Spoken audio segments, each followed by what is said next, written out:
Hi, everyone. Thanks so much for joining us this afternoon. We're thrilled to be gathering here today around Superpowers of Scale in one of the only ways that we can right now. I'm Isabelle Kirkham. I'm the director of Columbia Books and Architecture in the city. I'm going to keep this super brief since Andres has assembled a wonderful group of people to intervene in how this book and project continues to unfold. And also to help us think through the sort of messages and questions that it continues to relay and pose to architecture. I thought I'd just start off really briefly by emphasizing this act of assembly, since for me, this is how the book really begins to sort of resist its own relationship to the architectural practice that it also represents. How the book becomes something much more reciprocal and active in the process. It's not just a document of a body of work, but an argument for a particular political and architectural position, an architectural politics that is very crucially relational, that is based on constantly seeing and re-seeing ourselves, our bodies, our experiences, our values, our spaces, objects, materials, so on, in relationship to other bodies, experiences, voices, objects, materials. There are various assemblages that come up across this book. It's also a word that is marked in the index quite a bit.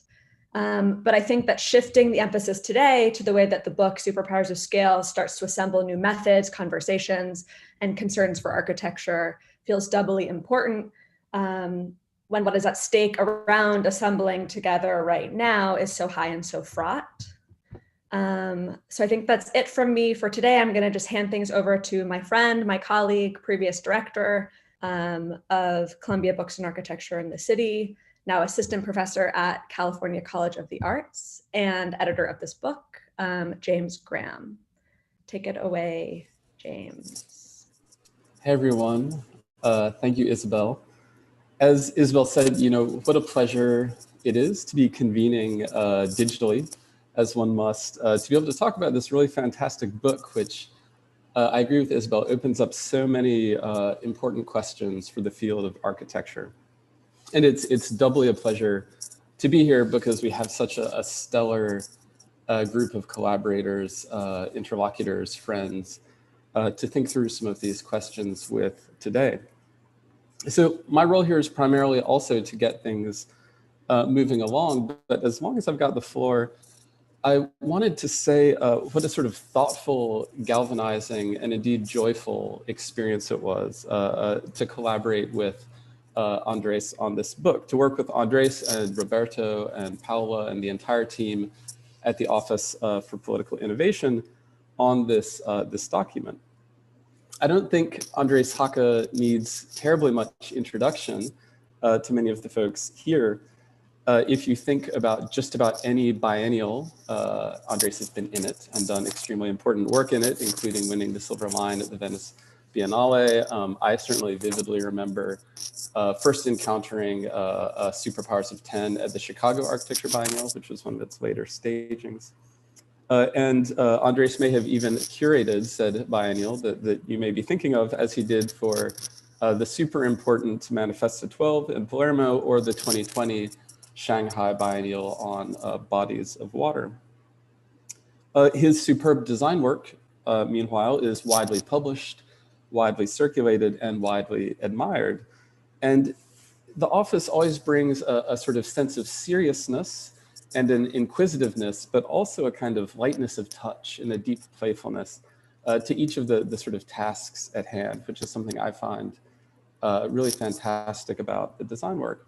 And as a teacher here at Columbia University GSAP, he's been such a pivotal voice in asking about the transscalar implications of architecture and how architectural research, architectural thinking, and architectural design can be a critical practice as the director of the Advanced Architectural Design program. So for those of you who may be new to the book, here it is. And I would say feel free to begin in the middle rather than at the beginning, because I think it would be fair to say that that's where Andres tends to begin a research project. Environment and urbanism and sex and domesticity and technology and care and real estate and political engagement are all intertwined here. And these ideas move laterally through the book and touch down on each of the sites of investigation that takes place in each chapter.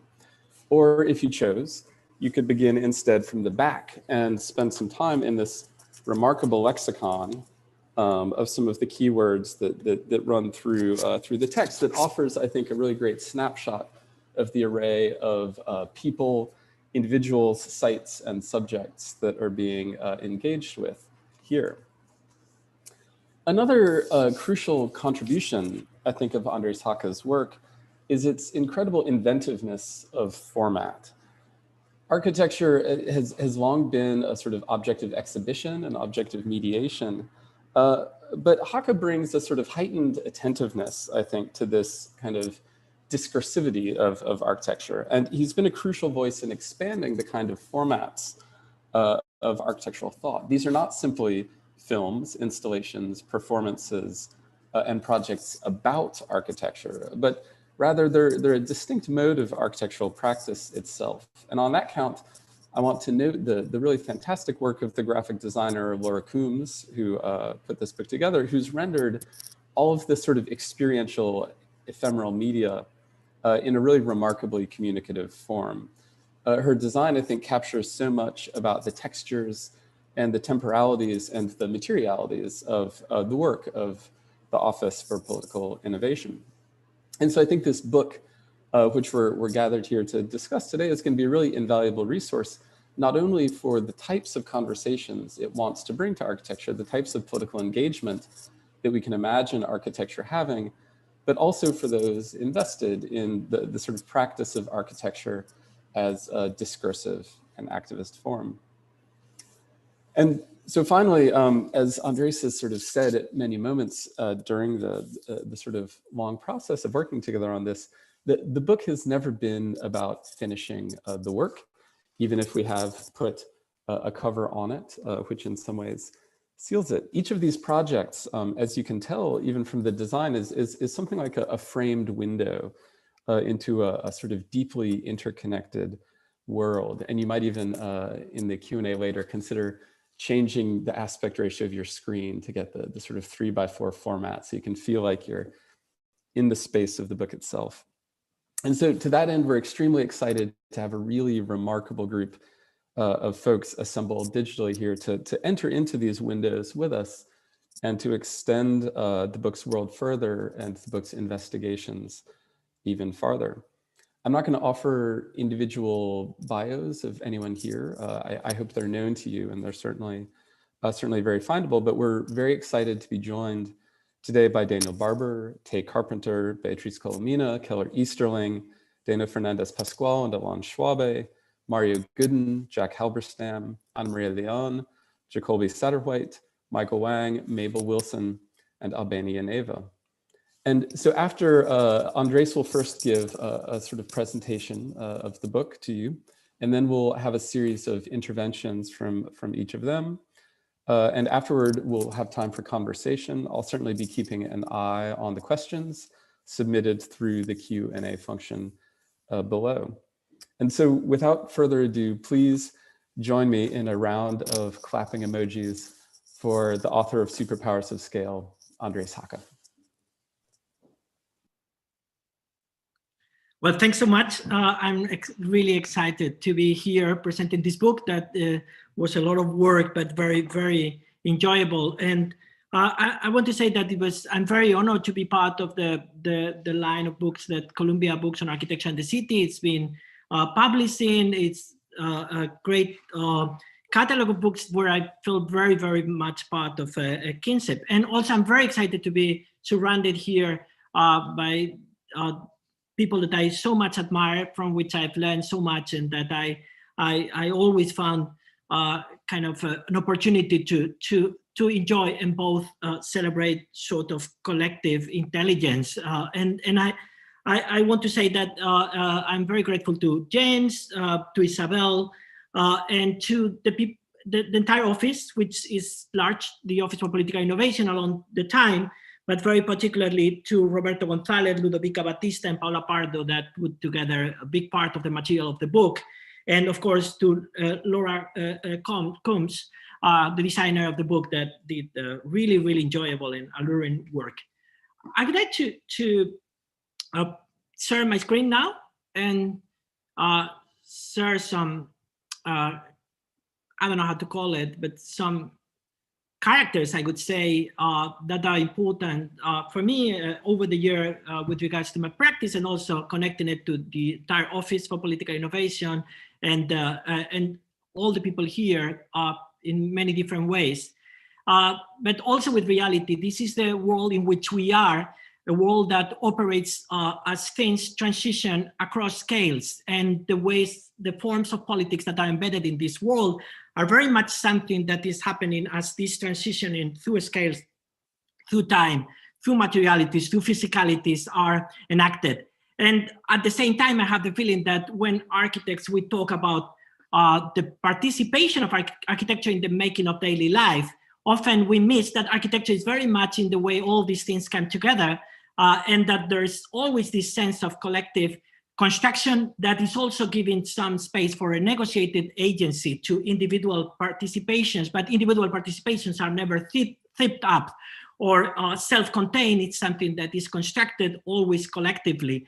And this is something that I've been struggling to kind of deal with, and that's what is behind this this book. But at the same time, is everywhere we are. Like basically, this is for me contemporary architecture, what we have in front of us, and it's not only made by architects, definitely, or by things that we identify as architecture, and a form of an alternative knowledge probably it's needed to be part of this, to operate in this, and to make the best of the architectural capacity to operate here. But this is, of course, an arena. I have the feeling that this is kind of a secret that was hidden behind cuteness, control the way things transitioning across scales, across time, across materialities and physicalities. It's been something that became a weapon and that somehow requires forms of dissidence. This is the design of the mathematics of the movie Powers of 10 that Judith Bronowski developed in 1968 for the second version of the movie, the rough sketch. This is Judith Bronowski with Jacob Bronowski, the famous scientist and scientific divulgation that did this series of shows in BBC that so much fascinated the images. And basically, he was also the scientist that developed the technique by which the bombs would be to calculate basically the mathematics of the way the bombs could be or the target of the bombs could be predicted and calculated. And that was precisely the knowledge that you need that Judith Bronowski asked his father to move into this movie. This movie is kind of it's an application of the maths that were developed to bomb Europe, and that was precisely what Powers of 10 was doing, to recalculate space as something that could be centralized, controlled, and weaponized.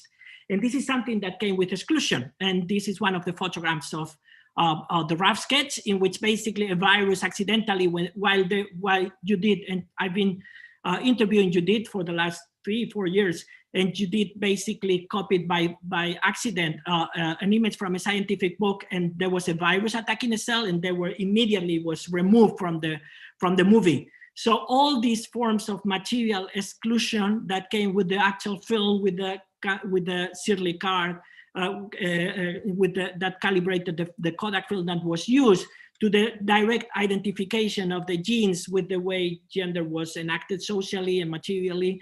The center of this kind of heterosexual couple, white, educated, that would read scientific magazines and would have time for a lazy afternoon on a lawn that was planted with brilliant seeds that were actually the result of a reduction of the amount of species that would be on lawns, was basically what we responded with Superpowers of 10, which was actually an experiment of seeing how, if we reenacted the movie, basically everything would fail. What was the huge material and technological violence that was taken and that was needed to avoid forms of reality to emerge in the enactment of the transitioning through scales.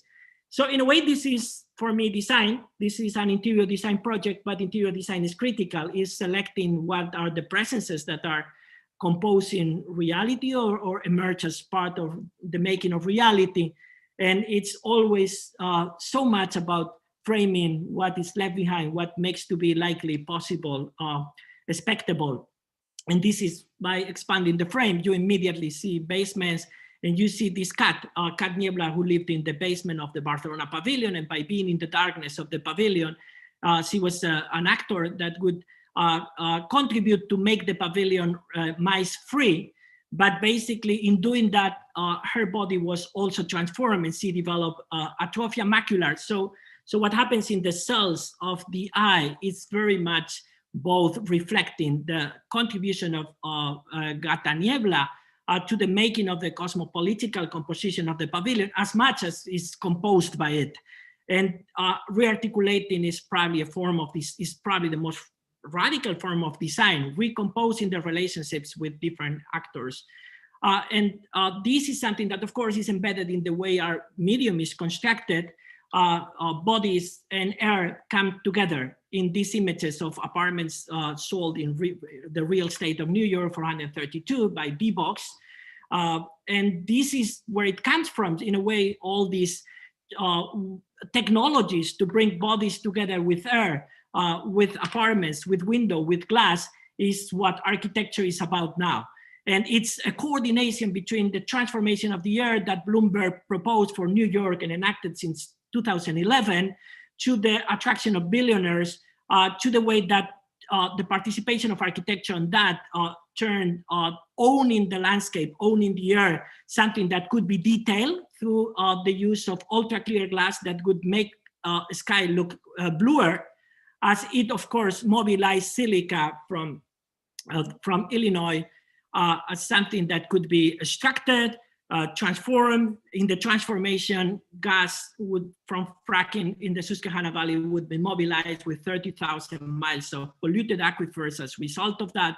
So when we see this, the way New York pollution was sent to Susquehanna Valley.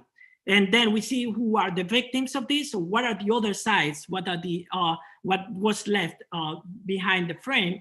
And the way that this translates into spatial conflicts, like, for instance, the way this parceling is actually related to the underground consolidation of the mineral assets of the region. And while this is perceived like this by those who live on top of these assets, this is the way it's perceived by the financial markets. These are the kind of sites where our work is located. And in a way, it's a form of, I see architecture as a form of kind of not something that could start ever as a tabula rasa, but something that is operating on already existing milieus that could be challenged and where there's a possibility of being dissident.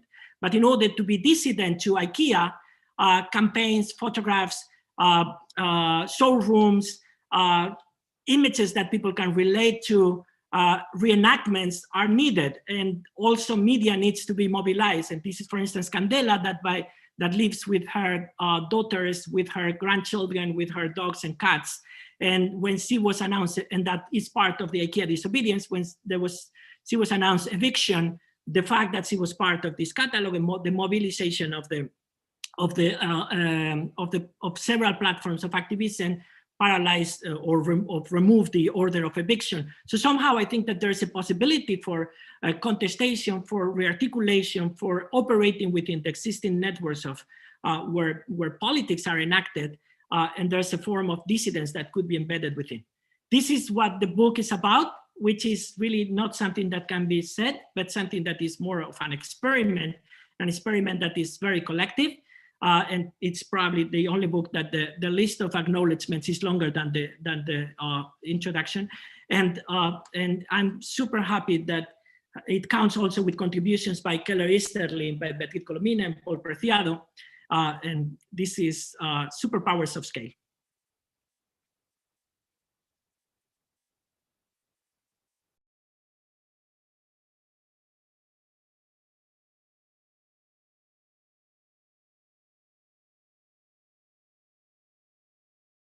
Okay, I should just jump in and get started, right? Is the idea? Thanks, Daniel. Yes, please. Okay. Sorry about that. I didn't. No, that's quite all right. And, Just just wanted to make sure. No problem. So, okay. Just give me 1 second. Get this going. Okay. Okay, I hope you're seeing this full slide. Just some sort of nod or a thumbs up would be appreciated, or maybe just a scream if it's not the case. Super happy to be here and have this chance to reflect on this book. Thanks to Andres, thanks to Isabelle and James for the invitation, and of course everyone for coming, and my esteemed colleagues who will be presenting after me. It's really a humbling group to be amongst. I just want to, really take this chance to find some connections and to work through some of the issues that Andres and his team put on the table through the project. What I'm playing out here is a sort of loose interaction with the book, right? The kind of images and ideas that it led me to, mostly in relationship to the first set of discussions around historical figures and their kind of legacies and aftermath. Discussions I've taken some purchase on in my own research, thinking through Eames and Mies in particular, to sort of think to think through those figures and some of their adjacent stories, to think about how the sort of scalar challenge that gets played out in Andres's texts in a number of different ways is also something of a challenge relative to systems of energy. Relative to systems of energy and relative to sort of ways of thinking about, there we go, climates and their systems. Trying to get rid of, there we go, okay. So thinking of climates, both local and planetary, thinking, again, across these sort of scalar shifts, having spent some time thinking as well about these legacies and opportunities, to sort of read the superpowers of scale into some of these other discussions. Admit to some preoccupations, right? I mean, even some sort of overwhelming anxieties with some of these questions of scale as we try to engage with them in a present in which capacity to sort of conceptualize numbers has come to overwhelm us. And I'm not going to be speaking directly to the pandemic. Perhaps others who follow will, but it sort of hovers as a cloud around what I'm thinking through. So refracting the modern across these sorts of potentials and trajectories, crafting this perspective on modernity, right, that revels in its contingency. These images that kind of begin to show how oil itself becomes a medium to think about scale, oil and its relative absence in other contexts. I've sort of mapped some of these own sort of charts and visions of presence and possible futures across kind of shapes of buildings and their forms themselves as charts and media and representations of energetic aspirations, right? But more frequently today, again, as with the struggle of scale, documents that conceptualize these different spaces, these different environments, the sort of dance with an increasingly relevant sort of applicable or pliable set of histories which these assertions of scale invoke, right? Which is to say that part of what, when we're looking back at these pasts, is we're thinking about our kind of shift of scalar knowledge in its various intensities. So I'll thank Andres as well for the opportunity to go first, as I promised, which is to say this initial insistence on the contingency of this rich multi-scalar approach for this afternoon, aided, abetted, crosshatched, if you will, sort of arranged as we are through a sort of alphabetical form, the abecedaire, as we were talking about briefly before, as a means, of course, to submit to existing parameters, to resist hierarchies and stratifications, to claim neutrality, to offer a form of knowledge production that not only invokes the kind of specifics or the kind of elaborations of Gilles Deleuze and Claire Fanet as they play out in this fabulous interview that I'm sure many of you know, but also a means, intentionally or otherwise, I think, to render in relief the sort of challenges of scale, right? The sort of weight of parameters and regulating mechanisms, our bedeviled self-stratifications, professionalizations, and the sort of crafting of expertise, right, that seemingly inevitably careen towards an index. So something has to emerge. I mean, someone had to go first, right? There has to perhaps be a starting point, however ephemeral, to go first but not be primary, a kind of opening out to an undefined, non-delimited plane, just as in the kind of multi-scalar and almost ascalar, or I kind of think hyperscalar approach of the volume we're discussing. There's always this kind of small point, right? There's always the sort of the beginning of the growth. There's always the layer that is the most zoomed out, which is to say we live however much we strain against them amidst parameters, and the limits to our current means of knowledge production are often felt as strongly as the imperative to exceed them. What came first for Deleuze and Parnay was the animal. A is for animal, right? Of course, other forms of primacy, of registers, of parsing, of data, and desire for asserting a coming first, perhaps a sort of emergence. Whether in the torqued kind of foundationalism of the bare life, or the more general recognition of the bios, the biosphere, the politics that it solicits, and the atmosphere becoming this space for politics as this kind of almost kind of emergent itself, missing from the book, a space for politics and intervention, the planetary biosphere and its discrete acclimatized interiors as increasingly determinate inputs into the trajectories our parametric conditions allow.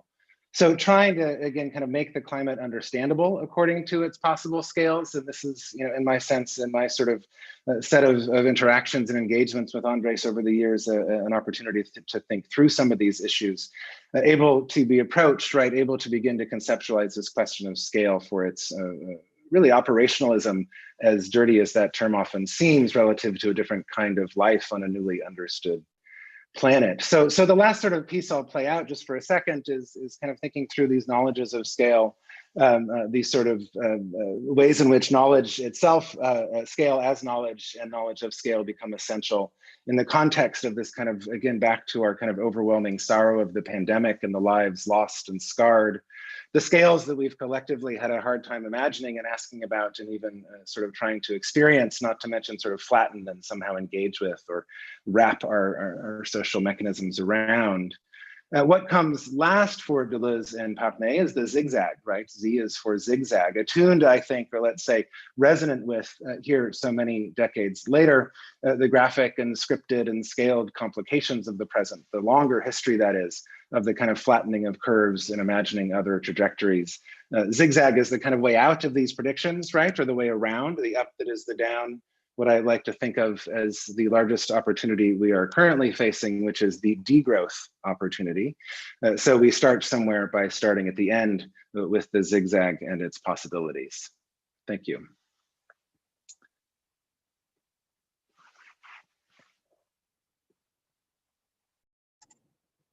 Thanks. Thank you, Daniel. Let me just go ahead and share my screen. Hang on a second, everyone.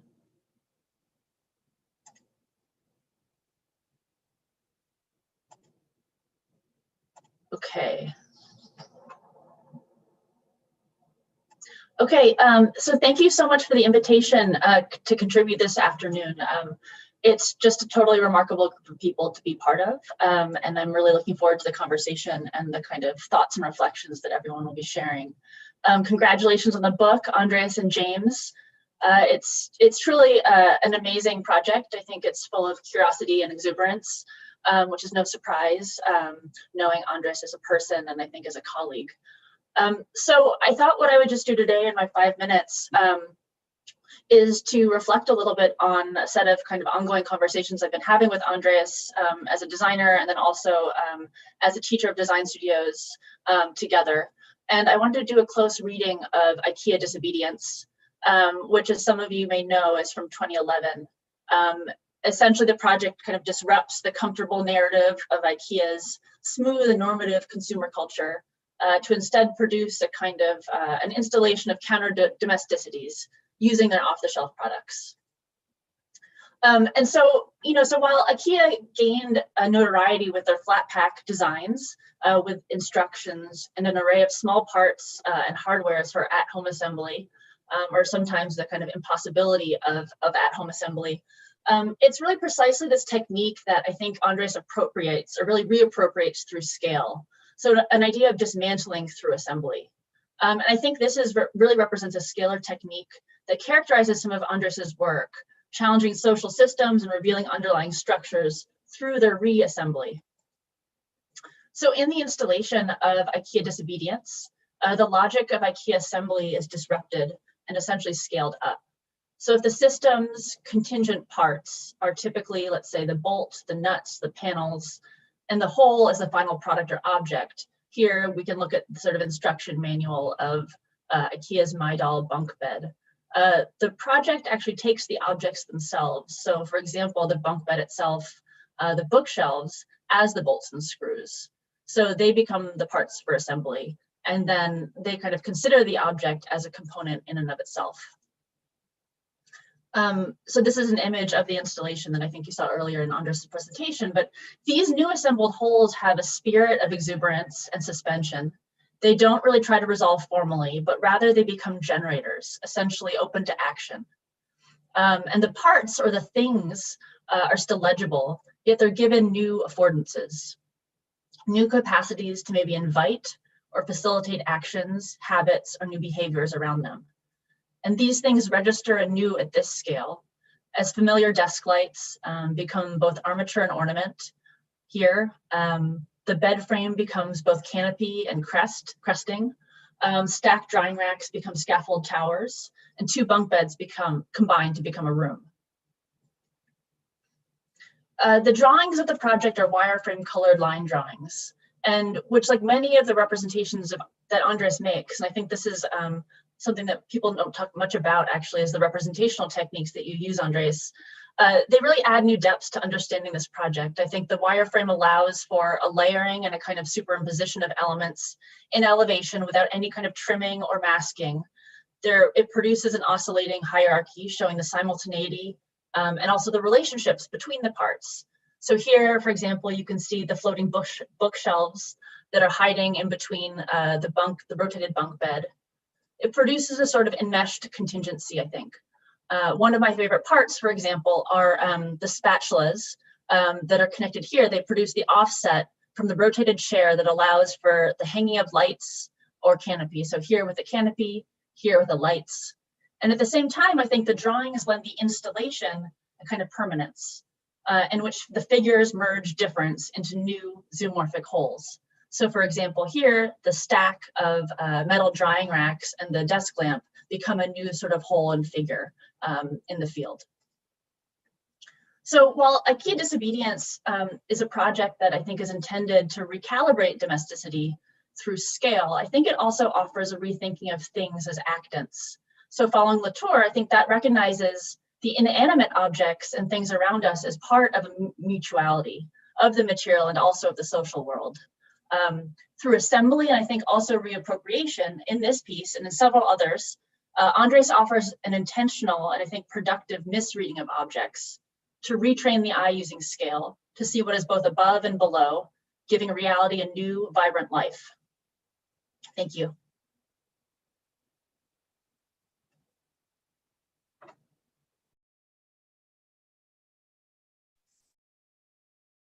Hello. Thank you very much for inviting me to this party. I love the book. I love everything Andres does. And congratulations also to James and the Columbia Books on Architecture that strikes again. This is a really beautiful book. I'm going to try to share my screen now. Let's see if he wants to.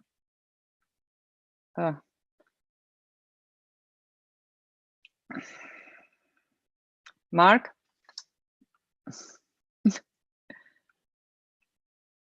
I cannot do it. Oh yeah, I did it. I did it.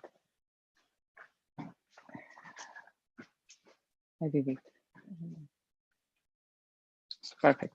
Thank you. I'm going to focus on a very small point, a tiny point, in fact, but it's exactly the point at which the tiny explodes into the massive. The politics of scale and the dark side of architectural images of happiness that Andres also referred at the beginning of his presentations. The imps were, of course, always polemically happy. There is every image of them is always super happy, right? Every time they did something, they photographed themselves as the happy couple with their new baby. But the imps, in fact, were not that happy personally, but more importantly, perhaps, this is a front not just to their own personal lives, but also to the enormous trauma of war and the Cold War that is just not in the background of their design, but you can even argue that it's built into their design, if you like, as a kind of, I will say now, post-traumatic stress disorder architecture, built precisely with the very tools that produce the trauma in the first place. And I want to zoom into one example of this, which is the collaboration between the IMS and the MIT scientist Philip Morrison and his wife Phyllis Morrison for their Powers of 10 film, which is a collaboration that lasted between 1968, which is the first version of the film, and 1977.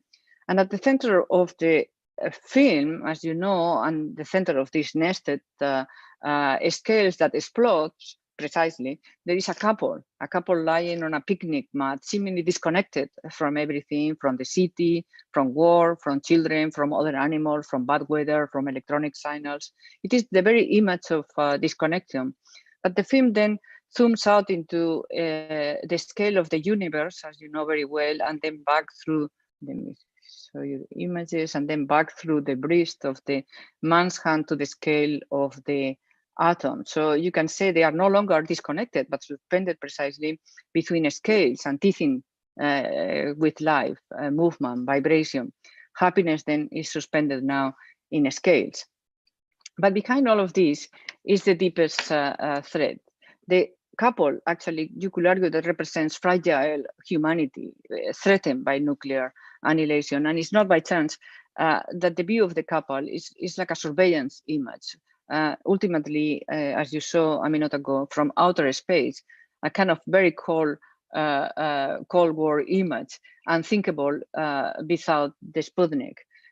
So the untold story, basically, that I found so incredible in this is that Philip Morrison was a crucial part of the Manhattan Project. In fact, he did the final assembly of the little boy bomb that you can see here and that devastated Hiroshima, and also completed the assembly of the Fat Man in the plane itself on its way to Nagasaki. He was then ultimately asked to survey the damage in Hiroshima after witness this incredible devastation. He became, of course, a lifelong pacifist. But putting together the bomb with your own hands, loading it into the plane as he was actually doing, is so personal, but the effect is so massive, so impersonal. The object is in your hands, and then a whole landscape is decimated. Even the whole planet is under threat. The nuclear bomb itself, you can say, is already the very image of Powers of 10. It goes from the micro scale of the atoms to the scale of the planet within a split second. You can almost see Powers of 10 as a slow motion explosion followed by an implosion.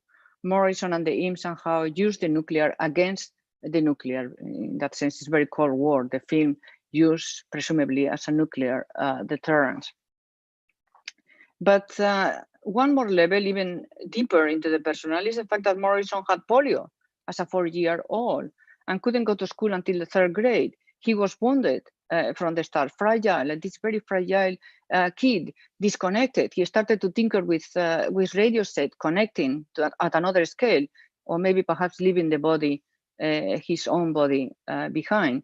I'm super struck by the relationship between this very fragile figure and global, and here you have probably around the time that he's working for the Manhattan Project, he's in the desert, clearly, and global devastation. So this very fragile figure. And in fact, I may need to clarify, because of his involvement with all of this may lead to misinterpretation, that Morrison was a communist and actually thought that the bomb should only have been used as a deterrent, as a threat, not as a reality. But at the same time, there you have him loading it into the plane itself. So those are I suppose, the contradiction. In any case, the images of post-war happiness rarely disguise the pervasive personal and collective trauma. In fact, the IMS describes the role of the house, and you may remember that I came up with that doing my own research of the IMS as a shock absorber, which is a fantastic definition of a house. You may have heard all kinds of definition of the house, but the house of a shock absorber. And the real context, therefore, of happiness is shock, or the veiling of shock. And nothing is more shocking, perhaps, than scale. The instant effects of one unseen scale on another. In that sense, the polio virus, an ancient microorganism unrecognized for centuries, changing the shape and life of the human body, and systems of communication already, like radio, connecting the individual to vast, distant community. The how somehow domesticates the shock of the scale, the terror of connection, producing the temporary illusion of disconnection, of individuality, of personal experience from the massive scalar interaction in which life is suspended. The happy imps, as I said before, were not so happy after all. They were accomplished Hollywood actors, professionals. This might be true of many designers, but what is striking here is all the scales on which they perform. Morrison reached even farther. In a sense, he returned to his childhood fascination with radio and tried to make contact with life in outer space. He was convinced there was life in outer space, and he produced this massive antenna called the Big Air. Remember the big fat man. And in the very year precisely that Powers of 10 was released. Anyway, I'm out of time, but this is kind of the some of the behind the scenes stories in which Andres transforms our perceptions. And the new book is full of them, and a secret lies verily hidden by the seemingly straight facades of architecture and architects and projects. So behind the scenes, there is all this crazy stuff going on. Thank you very much.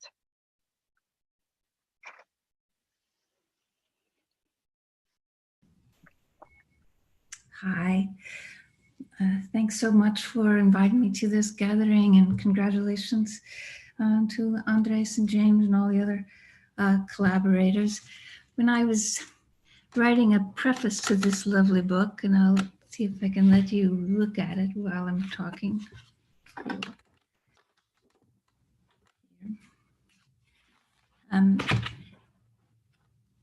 I thought it repeatedly populated an alternative world, operating in parallel to the one to which we give so much authority. Give so much authority to the bombast of solutions and manifestos and the ideational monotheisms of philosophies and universals, and all of which we've cobbled together to replace some stupid God and the reasoning of the modern Enlightenment mind as it's wrapped around whiteness. And culture treats these as so sophisticated when they're so crude, so prone to creating just an oscillation between monoculture doom loops and binary face-offs. And when you try to exit these logics, it turns out that you only have tools for replicating them, so you're drawn back into their vortex, and like sort of a frustrated child caught in their own clothes, it's hard to get these ideologies off of your head. But when you're looking at Andres' work, I think you can sort of hallucinate a world in which these habits of mine are puny and vestigial. And luckily, they only leave behind a blizzard of precipitates, a blizzard made of all the things that don't fit. What you see in the world that Andres has kind of gently designed is all this lumpy difference that thrives outside the cage. It's so graphically clear from all the projects. There's a spectrum of domestic scenes that take standard objects from IKEA, the one like that Tay was talking about, and winds them into wildly different nests. Or this set of objects released from the basement of the iconic Barcelona pavilion, objects that were suppressed, or beings like the cat, the blind cat living down there, that are even permanently harmed so as not to interfere with the institution's purity. And then there's just so many other people and things that even when persecuted for their difference and escape and float around in these pages. It will give you a leaky eye to see some of them and hear their stories. But I want to say it doesn't just happen because the cage door is open. This is not just a collection of or display of evidence. Andrés Jaque is a designer. And what is needed now, it seems, is not a more precise measure of the world's intractable dilemmas, its political superbugs, its whiteness, its lethal biological agents, its potentials for climate cataclysm. It seems it's a synthetic design imagination that is needed. And to highlight the name of Jaque's studio, Office for Political Innovation, the forms of innovation for addressing these dilemmas aren't just the new technology, the vaccine, the law, the econometric formula, or the data visualization, or in short, the solution. The forms are forms that encourage relationships between things, organs of interplay, the interplay that makes that blizzard or matrix of activity. It's the resourceful recombination of problems and differences and needs, even injuries, and the mutualism that's central to the abolition of various constructs of that modern mind. And culture finds it so difficult to describe these forms of innovation, or even to grasp the idea that they are forms of innovation. That's true may mean that this book also provides an interesting reflection of its readers, and in ways, and the ways in which they're still gripped by ingrained habits. So maybe then it's also an active instrument of design itself, from the scale of microns to the scale of territories. Thank you. Bye.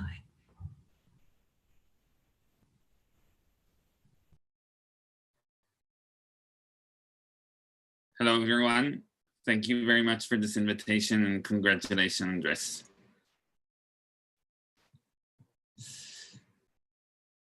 One of the largest wallpaper compositions in history depicts a series of imagined landscapes strung together in a continuous scene. Sauvages de la Mer Pacifique, or Savages of the Pacific, painted in 1806, recreates Captain Cook's overseas expeditions. The 12-meter-long landscape juxtaposes places, plants, and people that had probably never been in such proximity before. In different grades of lushness and nudity, all were amassed together into order to bring the distant exotic into the bourgeoisie salon. Like the exoticized Brazilian male escorts in London that make up the pornified stage of the pornified home, the wallpaper compressed a round-the-world journey and hundreds of different peoples, plants, rocks, and animals into a flattened, unified image. At the very center of the image is a banana plant growing, as if the tree were the element most crucial to the ignorant wallpapering Europeans observing the inhabitants of the Pacific for the first time. This spectacle of both commodities and commodified bodies compresses here the multiple scales of the entire Pacific onto a single display wall, as if we were looking at the world from a helicopter view or through the polarized window of 432 Park Avenue.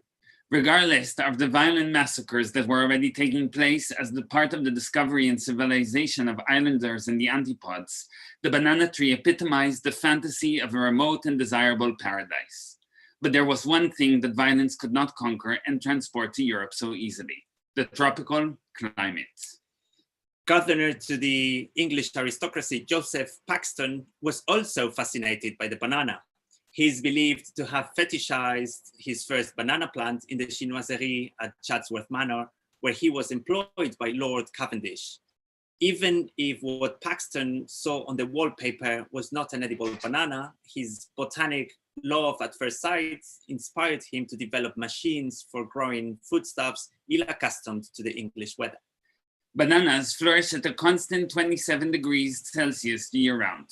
Like the water lilies in Superpowers of Scale, they require a transnational reality where geographies, finances, and environments, even bodies, are radically re-articulated, as Andrés brilliantly puts it in his book. Paxton had to imagine an architecture with superpowers of scale that would enable them to thrive in the colder latitudes and help them acclimatize to Europe, just as the network of pornified homes where thousands of humans are today sexualized, exoticized, and commodified in temperate territories. Paxton built large-scale glass structures that could support big quantities of plants from tropical latitudes in temperate climates. In effect, he invented a device that could replicate and commodify weather conditions on Pacific islands. Europeans would no longer need to travel for months to experience exuberance. It could now be brought to them in 3 dimensions, just as a pornified home does, with the illusion of spending time in and with the tropics, enjoying all forms of pleasure from a bed in a basement in Chelsea. In 1832, Paxton Chatsworth Conservatory was the largest iron and glass structure in existence. Iron and glass structures in the form of Wardian cases and greenhouses, far from naive technologies, became empire machines, crucial instruments for the colonizations of humans, non-humans, life, and non-life. Once climate-conditioned enclosures were perfected in Europe, the tropics, as an atmospheric construct, also started to appear in latitudes further north, and were brought to Kew Gardens in London, generously supported by patrons like Lord Cavendish.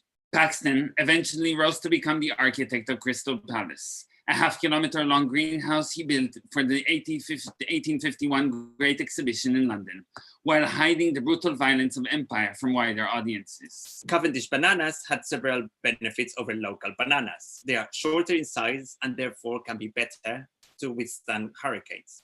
They are a very prolific cultivar and so are able to quickly cover large areas of land. Traveling bananas are also a vehicle for bacteria. Moving live specimens pose new challenges for global plant transfer. Before the development of the Wardian case, most crop disease had primarily remained a local problem. However, in spite of its tremendous success, the Wardian's case began to decline in popularity by the late 19th century, when scientists first linked it to the global dispersion of pests, for example, the Panama disease or black sitoga in monoculture plantations. 40 treatments of fungicide per year is standard, making the Cavendish banana, the banana we all eat, the most heavily sprayed food crop at a global level. As a result, 1/5 of male banana workers worldwide are sterile, allegedly as a result of exposure to certain fungicides. Ironically, this forced sterility of Cavendish banana workers is what allows the banana to reproduce further. Sperm then becomes an interscalar vehicle in Gabriel Hecht's terms to understand the architecture of bananas and the political implications of monocrop species at a global scale. The global circulation of bananas stopped depending on Wardian or Paxtonian devices a long time ago. Contemporary botanical dissemination relies on micropropagation of certain genome. Used to study the banana's resilience, T8 lead tubes for Panama tissue culture are the contemporary architecture of Paxton's greenhouse. Like the polarized blue windows of luxury condos in New York City, ultraviolet indoor light instead of humidity, sunlight, and temperature is the real accelerator of life. What Superpowers of Scale teaches us is that we need to dig new foundations in architecture. In the same way that glass, windows, blinds, sperm, phones, webcams, air rights, grinder, and fracking brokers are constructing landscapes anew, we learn here that the more productive one becomes at one scale, the more infertile other bodies are. Congratulations, Andres.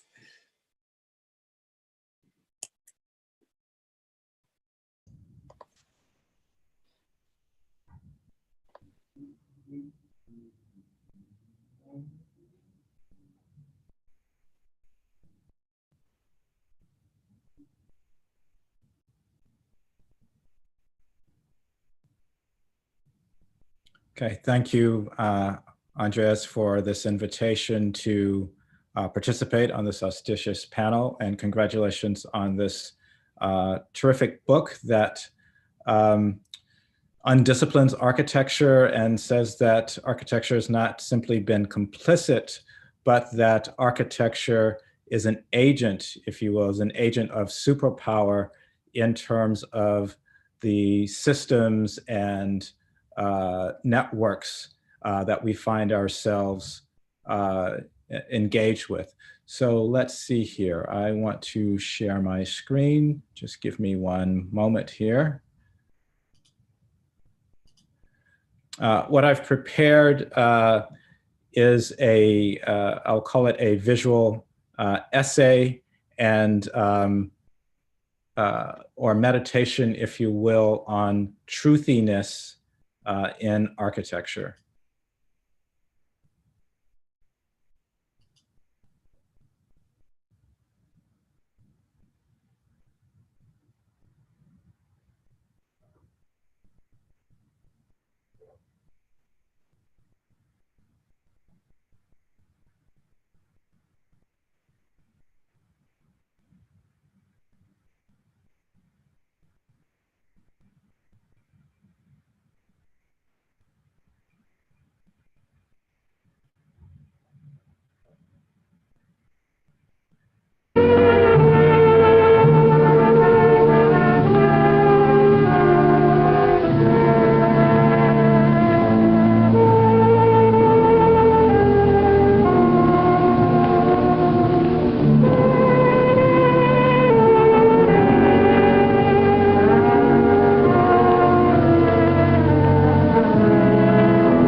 D'abord les mains.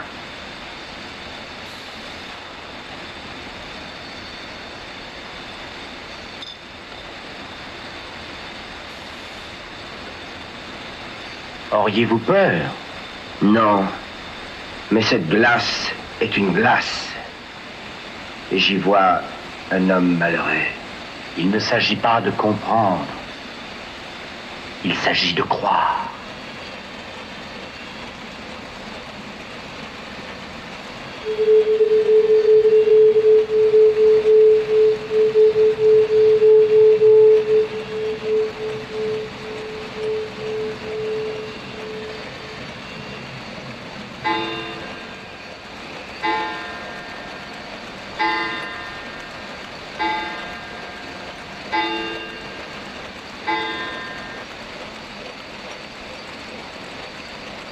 La chaise immobile.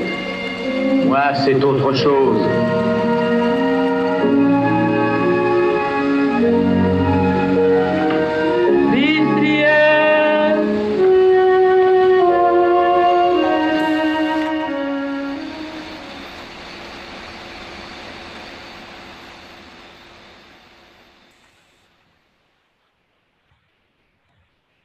Thank you, Andres.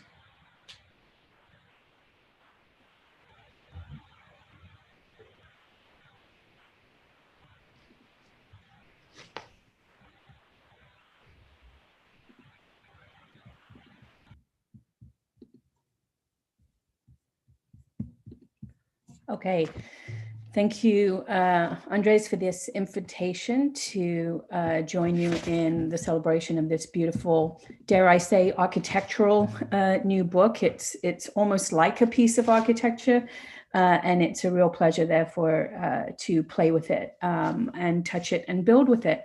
And that's what I want to do today. I want to draw out the queer implications of superpowers of scale. And it's pretty easy once you've entered through the looking glass, to quote something from Mario's beautiful essay that we just saw. Once you've passed through the looking glass of Andre Haka's world, you really begin to see differently and to see architecture differently. And there's a kind of very strong reminder in the book that everything that we call scale is already made to the measure of heterosexuality and heteronormativity. And so the scaled pair here, of course, is the heteronormative couple reclining on the picnic blanket. And the universe then becomes a kind of rendering of their world.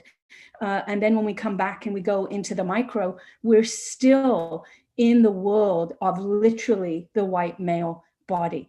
So one of the really important impacts of superpowers of scale is its ability to force us to see scale and then see beyond these little boxes that are our lenses for seeing the world, and to start seeing otherwise.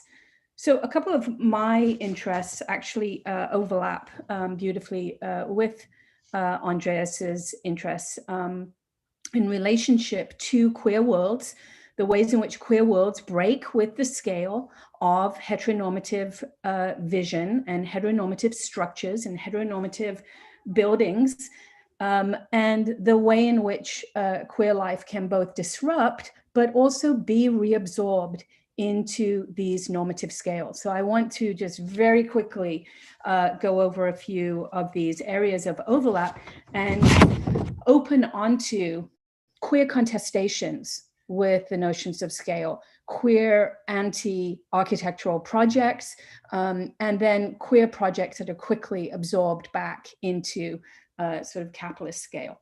So the three areas, I'll just give you a couple of ideas within each one. First, archa-urbanisms, by which Andres directs our attention to quotidian refusals, quotidian modes of living, quotidian rearrangements of the domestic, and the forms of revolt that are embedded in non-monumental and non-mundane modes of living. The second area will be the scaling up and down of gay male cruising, which is addressed in the book in relationship to Grindr. And then I just want to open at the end onto architectures that I think refuse the grid or the box, which, as this book establishes, is very much a kind of heteronormative frame. So just to say something about non-monumental and the quotidian. In his project IKEA Disobedience, Andres offers a response to this normalizing global project of IKEA, and he refuses to accede to the notion of these affordable interior designs, and instead draws our attention to everything that falls outside of that frame: lesbian squats, shared households between non-biological kin, networks created by sharing food or sex or exercise. And through these interventions, we become aware of an incredible sort of messy way of life that opens onto alternative arrangements of community, collectivity, and kinship.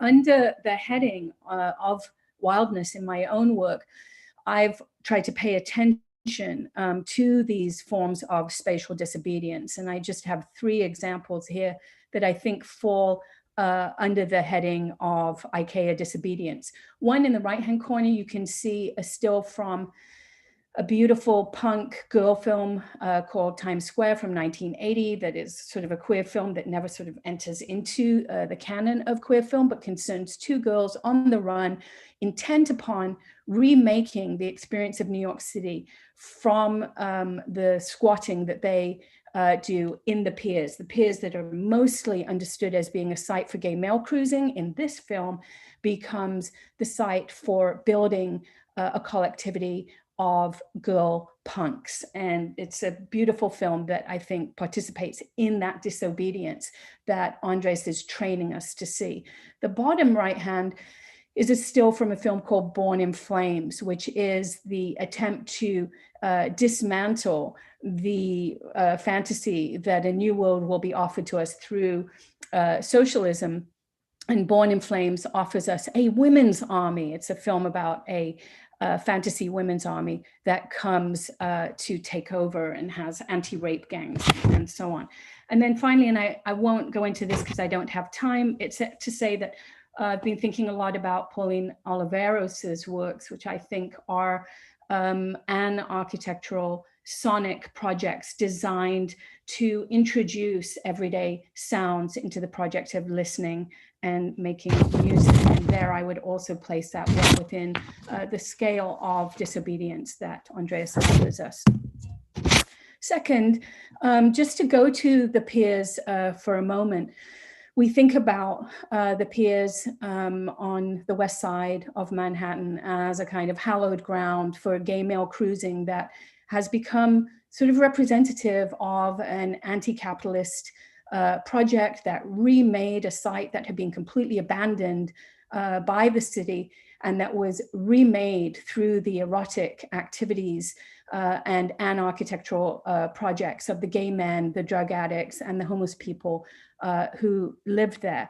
And of course, the scale that then the piers appear within now is related to the digital architecture of Grindr and the way in which all of that restless, beautiful cruising momentum has been uploaded via an algorithm and turned into a form of global extraction.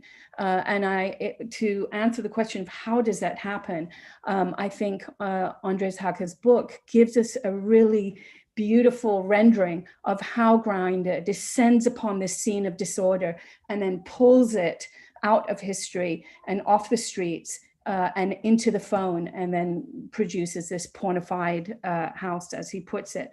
So in relationship to this, we have to think about the bulldozing activity of improvement that moved people like Sylvia Rivera out of the piers and made way for these new buildings that now house golf courses and health clubs. And by the way, there's a great essay by Ivan Lopez Munera in eFlux's Sick Architecture section on Sylvia Rivera that I really recommend people read. And she herself is the kind of disobedient subject wandering through the piers at that moment and testifying to what is pulled down when the piers are demolished as part of the Hudson River Park Conservancy project. So we want to move away from the bulldozing activity of improvement, get away from the extractive behavior of Grindr and go back and think with Alvin Baltrop about the collapsed architecture that removes us from the frame of heteronormative domesticity, that places even the bodies of gay men that now become the sites of capitalist accumulation, puts them on a slant and demands that in fact we look at the site of collapse itself, at the angular, the slanting, the bending, the collapsing forms of a former world for signs and clues as to how to get out of that suffocating heteronormative frame and into a different world altogether.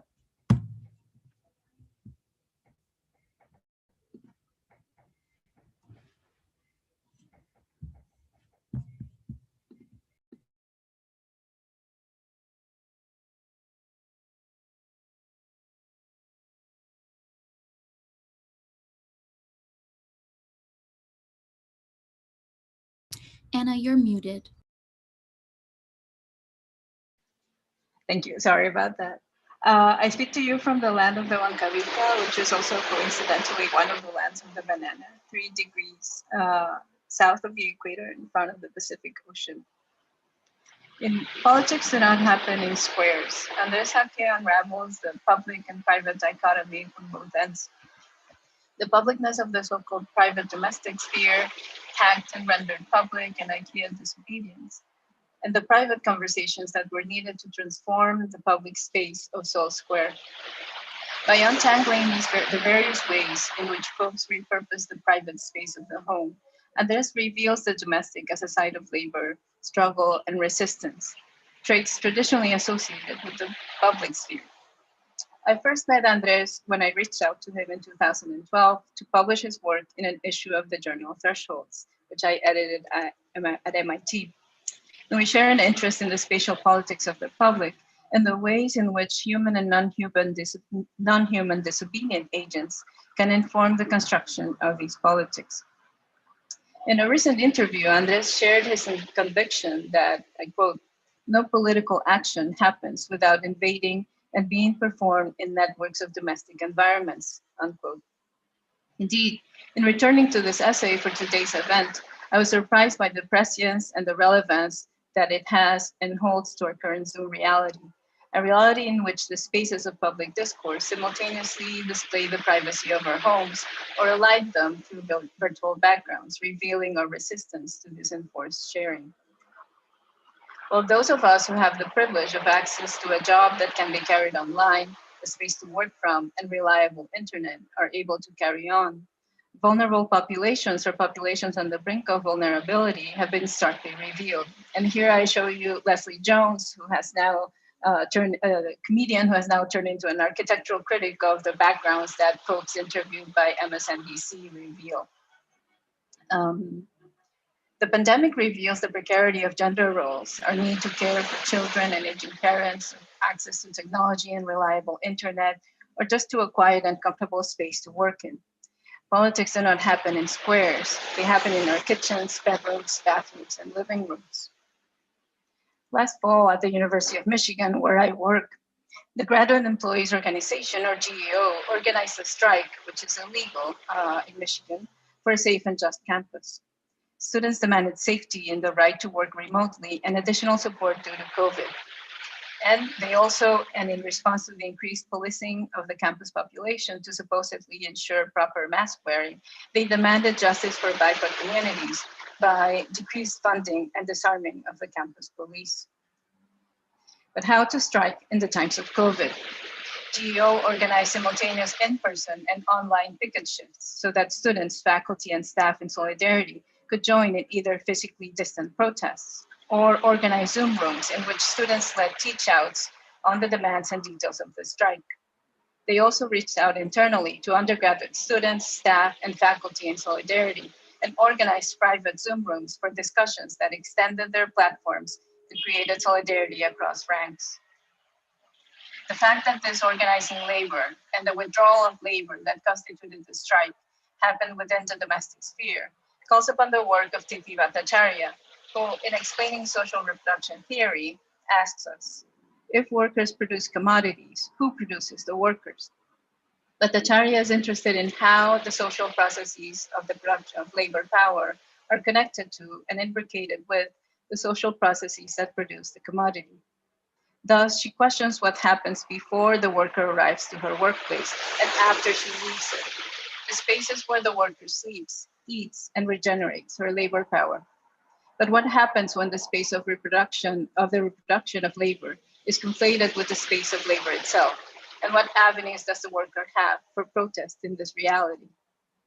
Here's where Andres's work holds important answers. Rather than examine the spaces of a heteronormative, supposedly average and therefore white family with 2.5 kids, Andres understands that the savviest actors in navigating the conflated domestic and labor spheres are those familiar with transgression. In other words, it is precisely those most vulnerable actors that have developed the tactics to bypass the normative modes imposed by power and privilege. Thus, Theo, embarking on a process of gender reassignment, convenes neighbors and makes them sensitive to LGBTQIA+ realities. And male protesters at Seoul Square discussed Judith Butler and wore t-shirts identifying as female sex workers. And as I have suggested, graduate students engaged in an illegal strike generated spaces of conversation that allowed them to confront the power of the university. Andres' work engages the ways in which human and non-human disobedient actors negotiate these spaces and processes and situate themselves in relation to each other. His work traces these discursive networks and the spatial politics that they produce. Congratulations, Andres, James, and GSAPP team.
Because love came the second time around, won't ever be the same.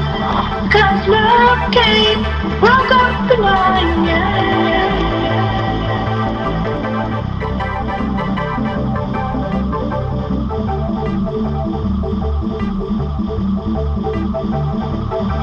Because love came, broke up the line, yeah. The games that hurt me, taught me to never be the same. 'Cause I know now it was all a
Thank you, Andres, for this incredible book. I love all the projects in it, but I'm going to respond to chapter 12, Sex and the So-Called City.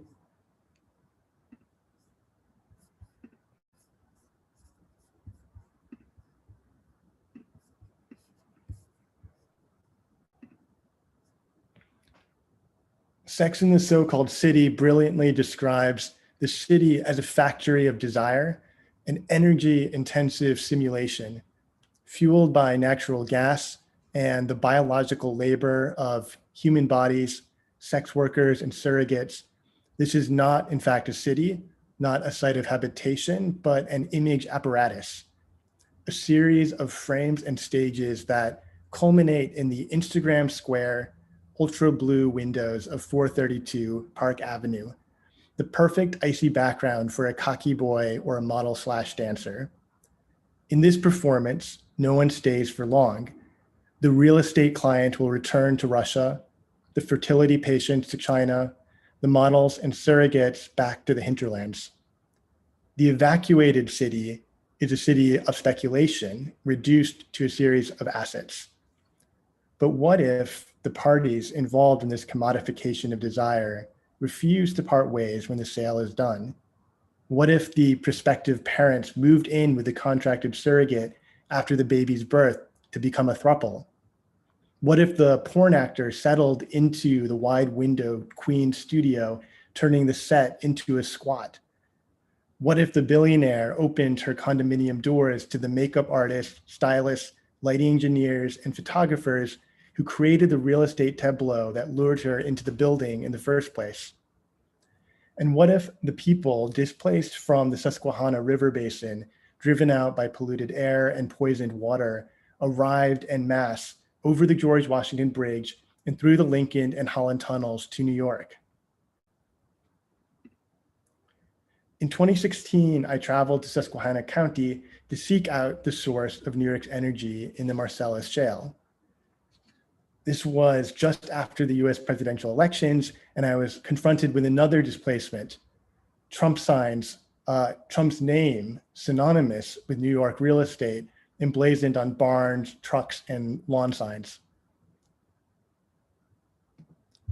On returning to New York, I envisioned bringing a piece of the Marcellus Shale back to New York City, not just the gas as extracted commodity, but the earth itself. 3 gas pipelines enter Manhattan from under the Hudson River in the West Village, the Upper West Side, and West Harlem. Here, in an unrealized proposal, a fragment of the Susquehanna landscape, the Marcellus Shale, bathed in the light of its own fire, erupts from beneath the pavement at these 3 locations. A portion of the 500 billion cubic feet of gas consumed by the city per year is released at the site where these pipes puncture the city's skin. As New York displaces toxicity to the Susquehanna, here, a fragment of that distant and unseen landscape emerges from the seams of the city's grid.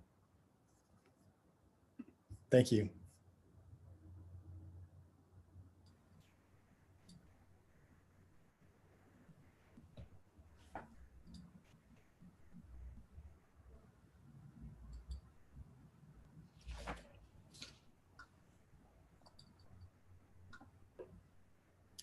So it's an honor to be asked to contribute to this conversation on the release of Superpowers of Scales. So I thought for my allotted time, I'd narrate an encounter with one of the works in the book. Its bronze, greens, and organza-like mesh have been sewn to form floor slabs, towers, trees, communication towers, and other elements of an otherwise unremarkable urban landscape.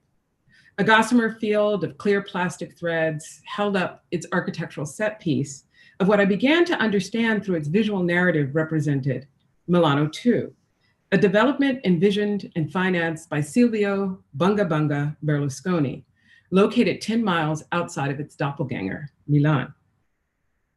In the essay included in Superpowers of Scale, Andreas reminds us that, quote, "It is often forgotten that his, Berlusconi's, particular way of reinventing the relationship between politics and media was an architectural invention.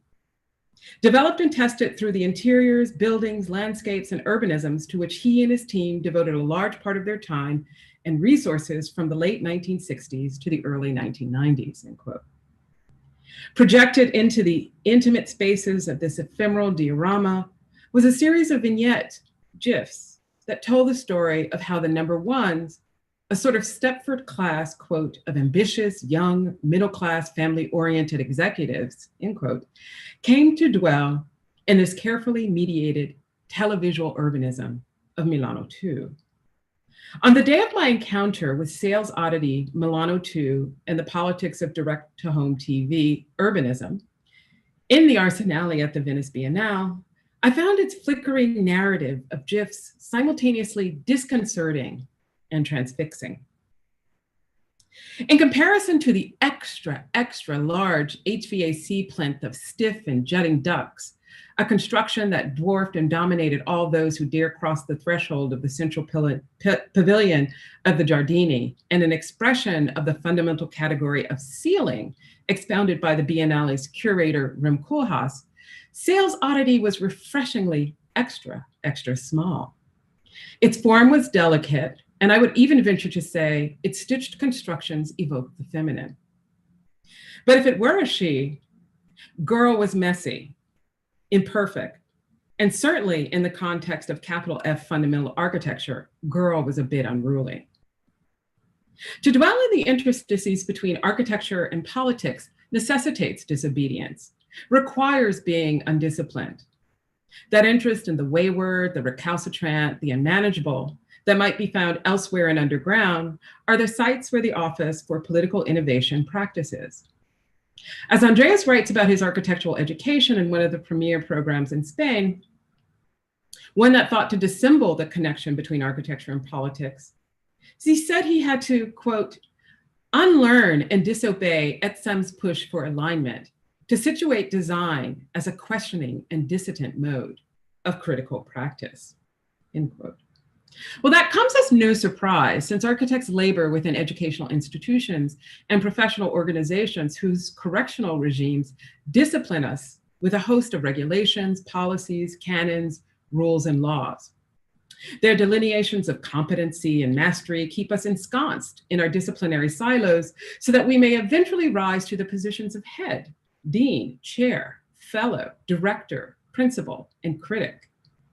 In the role of administrators, we dedicate ourselves to maintaining the order of things, of patriarchy, of whiteness, and of heteronormity. Works like Sales Oddity explicates how architects like Giancarlo Ravazzi and his fellow collaborators conceived and produced spaces like Milano 2, wrought from a host of state-sanctioned policies, like codes formed at the behest of private interest.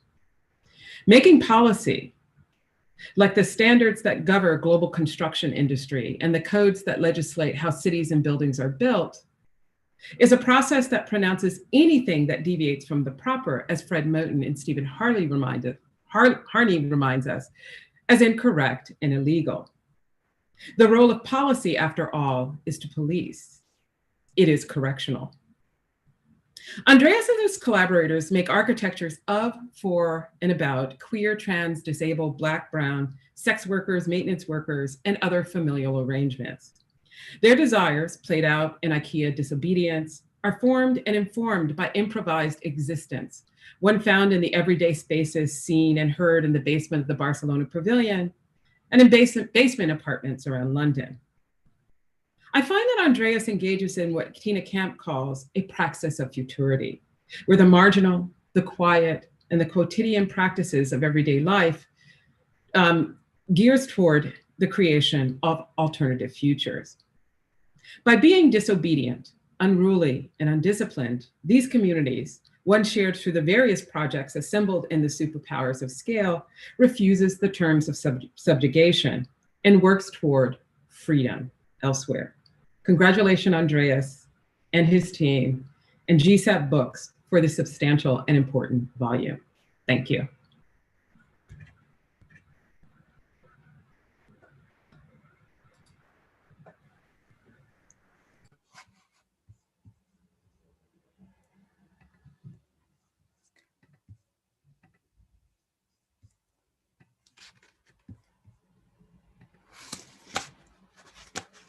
Hello, I would like to start by congratulating Andres on the publication of this book. This is a fantastic achievement and a truly important contribution to our field. The Superpower of Scale puts forward a very innovative understanding of architecture's role as compositional, not just critical or material, but compositional. It illustrates architects' power to mobilize and extend gatherings of heterogeneous entities that operate at different scales. Andres goes confidently against both technological determinism and social determinism and questions architectural's delusional desires for these two perspectives. And I think this is a great achievement of the book.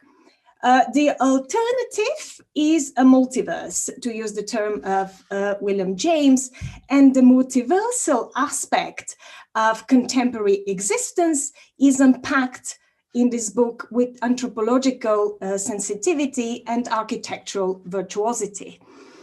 The book offers a novel understanding of the political dimension of architecture, and I think this is its greatest contribution. It's a perspective inspired by pragmatist philosophy, science studies, and the material turn in humanities. A number of projects lead us to unearth a range of implicit theories about the political. And we literally witness how politics transpires in design, domestic, construction sites, and many other sites, which are often unrelated to the traditional sites of political action. We usually think of politics as an activity that happens in the headquarters of political parties, on squares, in street demonstrations and petitions.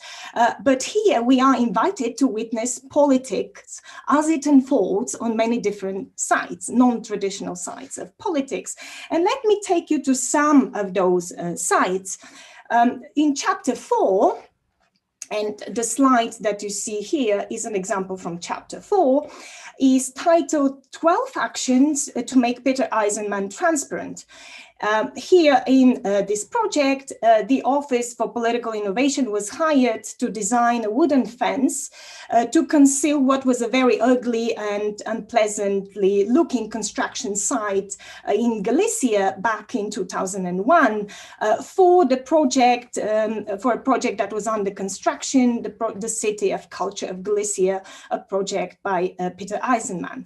So instead of designing a building or a fence, an object, Andres's practice devised 12 different strategies, which are adjustments in the site, interventions on the site.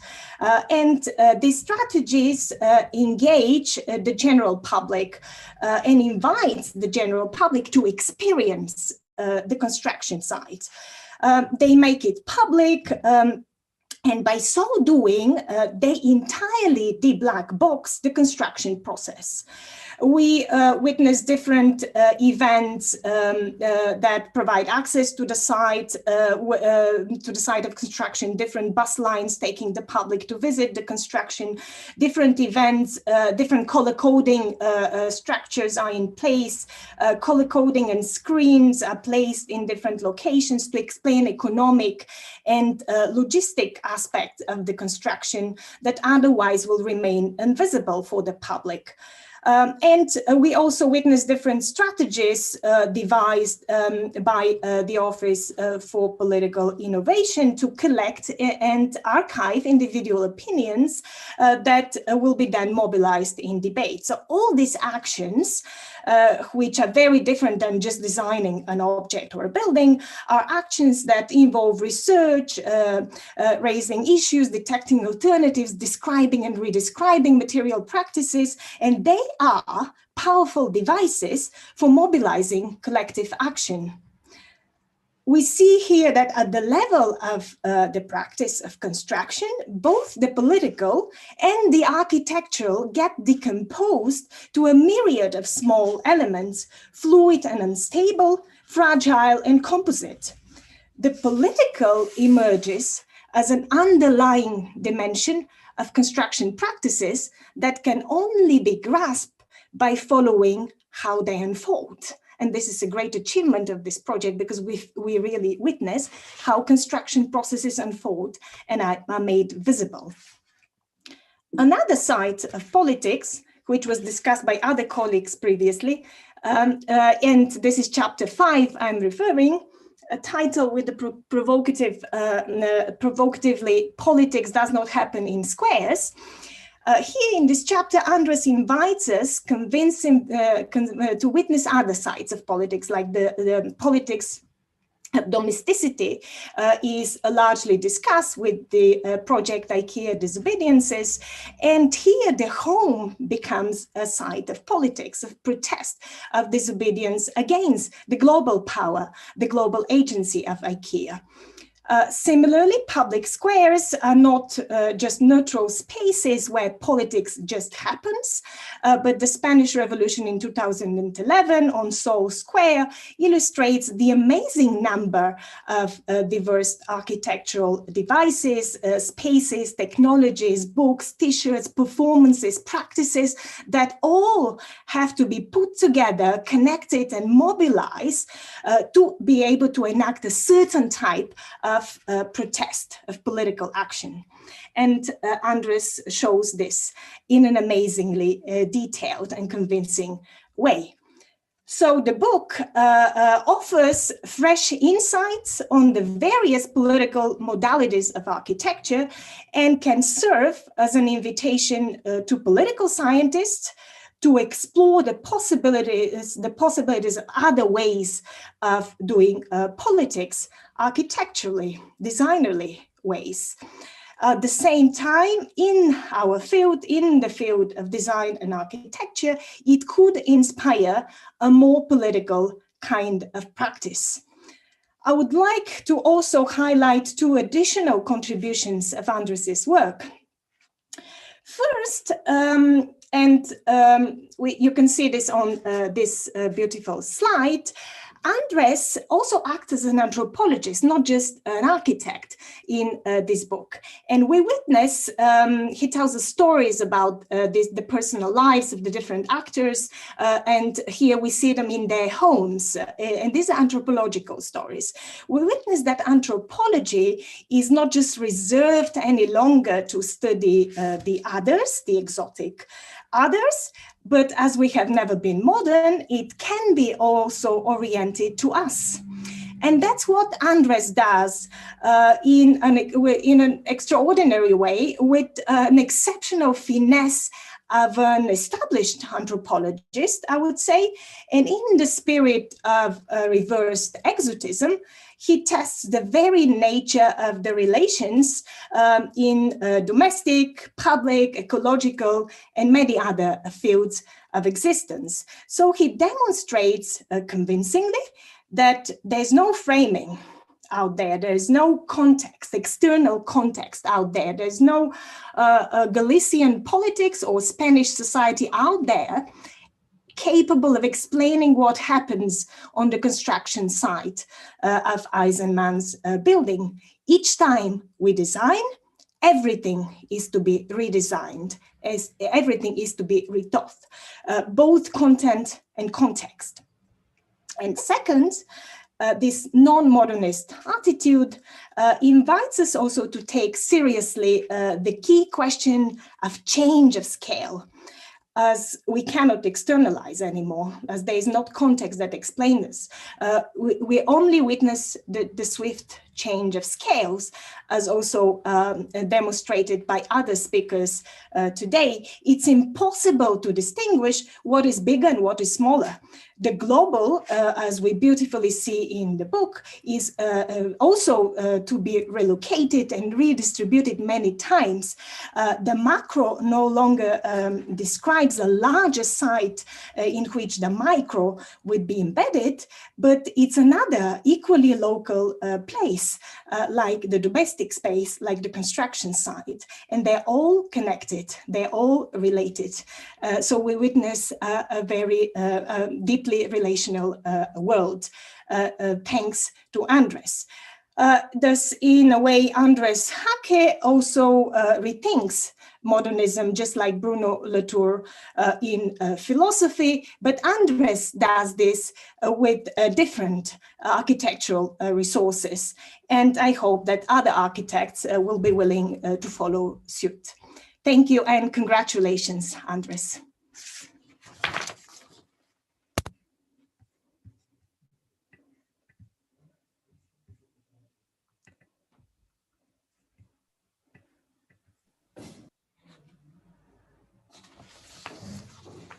Andres, can we invite you to have the first word after these incredible presentations?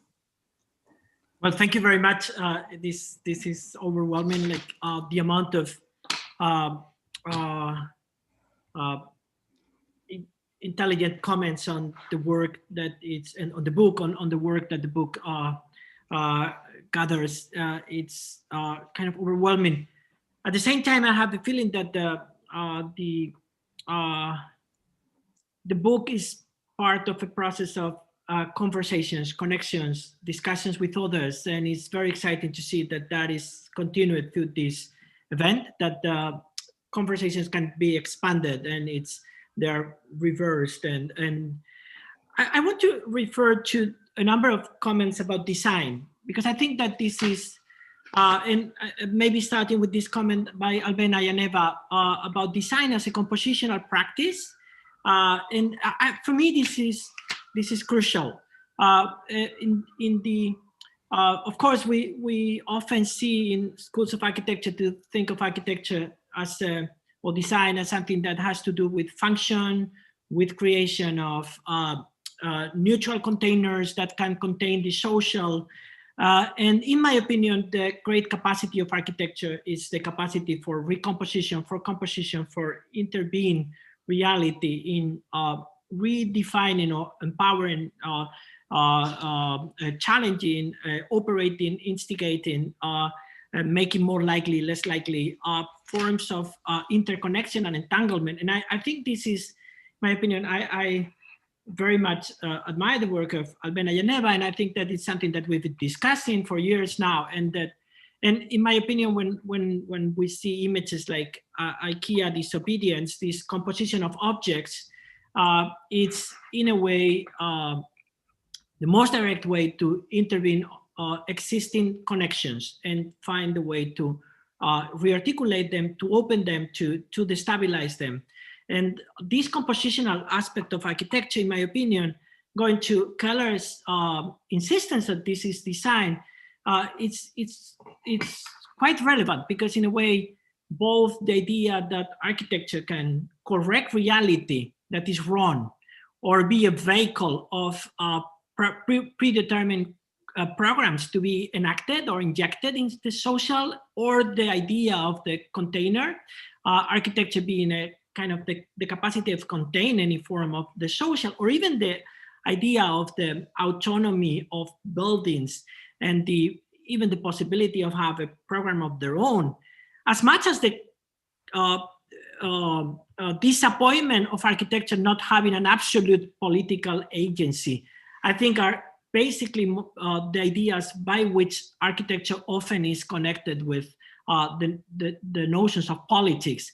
And there's a great potential for me to see design in this compositional way, and thinking of design as something that is developing specific forms of agency that are different each time that it is practiced. Maybe this could be, in a way, a beginning of this second part of the conversation, but I'm sure that, James, you will have many things to say. No, I mean, I think we could actually absolutely depart from that as a provocation. I was also thinking during these presentations that as an editor, it's always a thrill to see responses to a book, because you can finally start to understand what it is that you've done, and what the sort of effects that this book and this work might have on the discipline. And that's something that I sort of also wanted to put on the table, is to sort of ask what it is that this book as a sort of object like can do within the discipline. And I was thinking particularly about how often the speakers invoked the idea of seeing or witnessing, sort of training a kind of consciousness, a kind of perception. I'm thinking of Keller's line that the book sort of populates a world that runs counter to the one we give so much authority to. And I'm also thinking of Anna Maria's extremely important note that it's the most vulnerable actors who tend to be the ones that generate the most potent responses to the challenges that the normative state of architecture gives us. And so for me, one of the questions that I had in reading this, or in following these presentations was, what are the sort of effects on the audience of these projects? And it will, of course, I think, vary greatly depending on the sort of positionality of the person perceiving it. But like, does it cultivate us to sort of bring out our own modes of disobedience, which might be in some way latent? Does it instead cultivate a sense of humility for the field in recognizing the ways that architecture sort of neutralizes and tames those modes of disobedience and kind of stifles them? Or for that matter, is the reader meant to be primed not so much to the kind of proclaimed ideas of what architecture thinks it does, but rather to the sort of the side effects, the unspoken connections and dispossessions and deprivations that architecture creates? And so that for me was certainly one of my questions as I was listening to these fantastic responses to the book as well.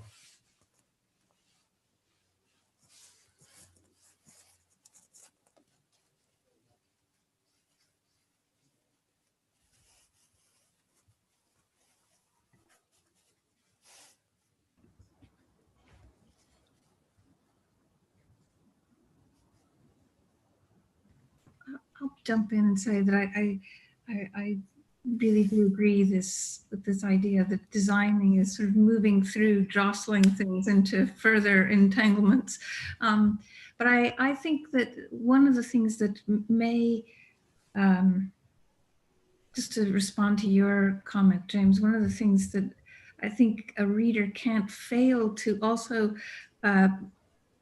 receive from the book is something of a temperament in doing this. There's a gentle temperament in the way that jostling occurs that it might not be expressed, but I think it transfers to any reader, I would think.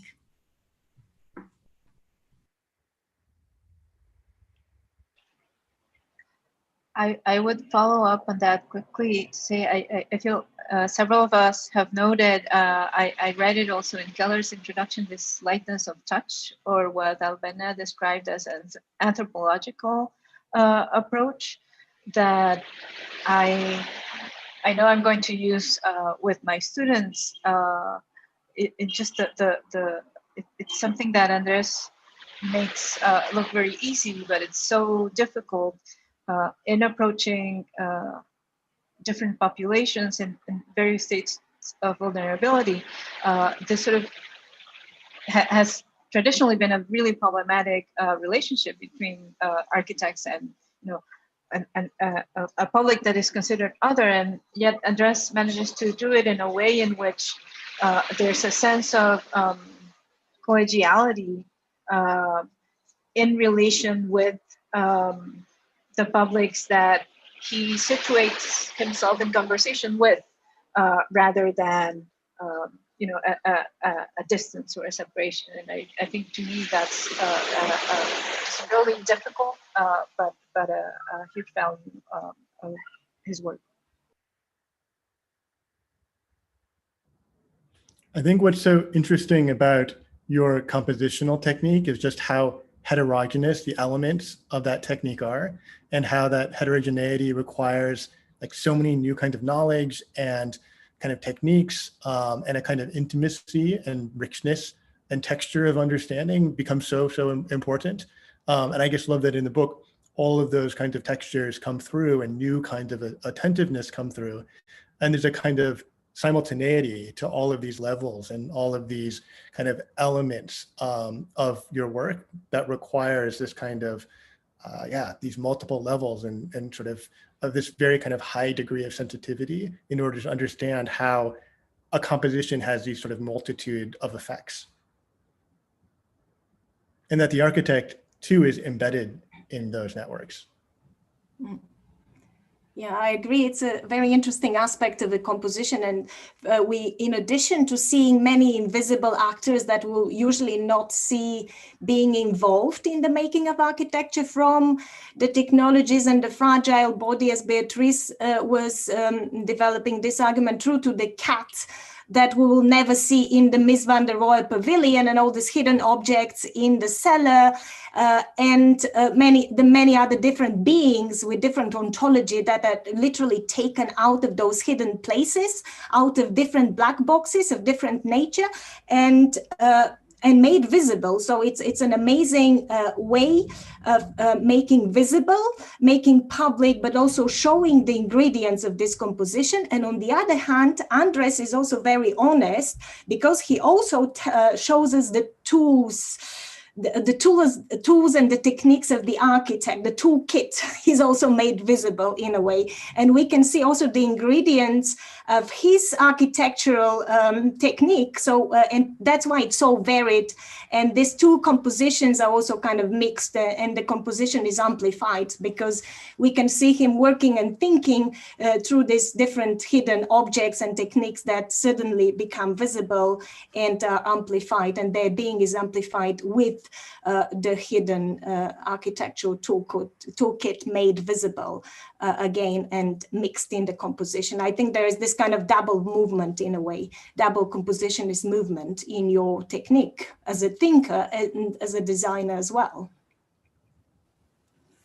On this theme of visibility, we had a question from the audience about the question of representation, which I think has been alluded to at many points during the day, but maybe Andres, you could offer some explicit thoughts. The question is, what architectural modes of representation enable our participation in the sort of compositional, dimensional, active form that's being described here?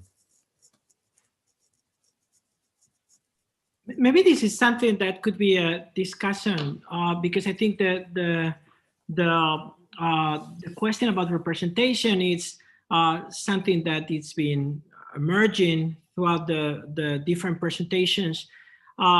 In a way, what I could say that it's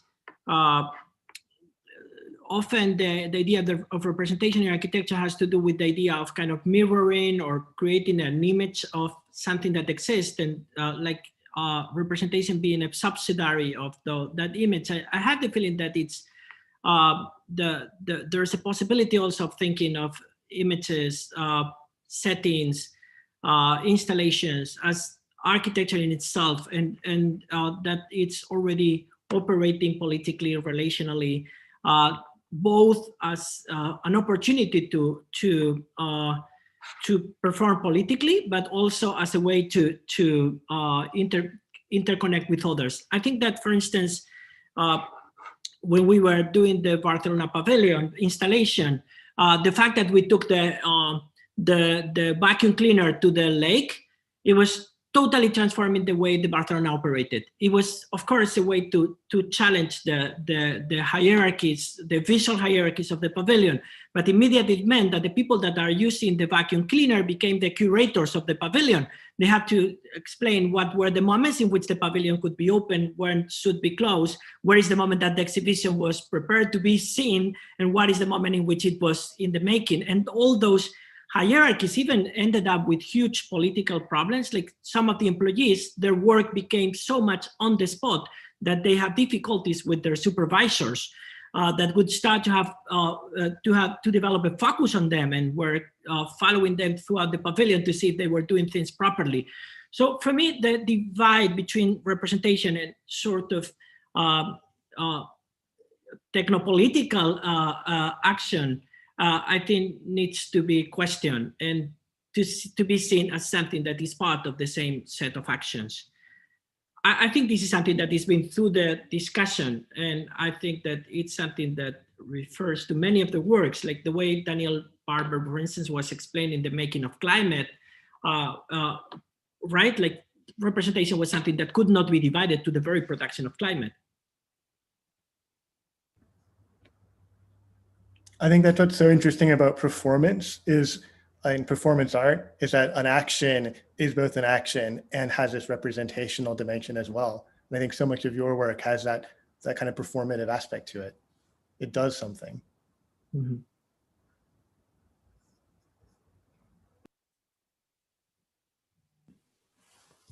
I might also put the other audience comment on the table, which has to do with supply chains. And I think part of what's, of course, so fantastic about this work is the way it connects subjective, individual, personal beings and experiences with architecture to the sort of most infrastructural planetary scales of how architecture happens. And the question here from the audience was if supply chains underlie these sorts of relationships across the scales of architecture, as in the case of IKEA and the banana alike, two excellent protagonists to have during the day.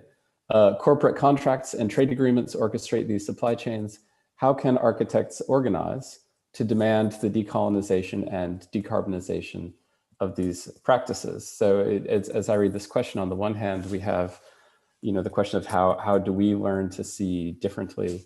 And on the other, how do we sort of mobilize against these sorts of infrastructures?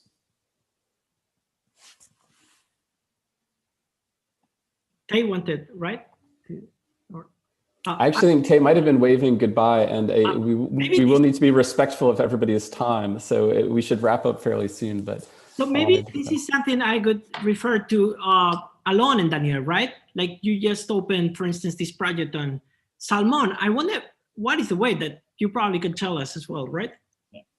Yeah, I mean, I think it's an excellent question, and in many ways, I think architecture and as a practice, like build logistics and build supply chains and constructs and puts forward infrastructures, and in the process of decarbonization and decolonization can take place through like architecture. And today I think from the way we approach it, like the practice kind of requires for that to take place. So as Andres was referring with the case of salmon, I think it's how do we find moments to intervene within cultural institutions and within kind of spaces that basically allow us to remove, like in the project we just now did at Tate, to remove salmon off all of all the menus across the country. And in the process, you really start kind of changing kind of both the perception, I guess, of the audience and basically the different structures and protocols of these institutions. And at the same time, how do we kind of create spaces of regenerative agriculture, regenerative aquaculture that I think at their basis could be kind of pushing to a decarbonized and a decolonial world. And I think also, perhaps we can see, Andres, your methodology of these kind of interscalar ways of looking at the world, almost as a methodology to trace all these connections, right? So the moment you start looking at things from a microscopic to a planetary level, you are able to understand how an atom might be connected to a shipping route, right? And how perhaps the making of an IKEA furniture also deals with constructions or perceptions of a normalized body. And the moment I think we start looking at things through those connections also allows for a lot of possibilities for intervention. Mm-hmm. I wonder what it's, I mean, I love. Andres, can I just offer quickly? I mean, both in the book and also in the way that just described in reference to the question, I think in addition to the sort of organizing in the streets and on the phones and on the screens, right? I mean, which is to say the question of sort of how do we collectivize and organize? And I think part of what we're demonstrating is through media, right? I mean, through images, through understanding these supply chains, through the sort of depth of the research and its kind of forms of elaboration and dissemination, right? That these become galvanizing tools just to frame social resource processes in different ways, right? So just the sort of premise of media as the space of organization, I think it's becomes a rich space in this book, and also of course in the fabulous work that Cooking Sections just described, right? Mm-hmm.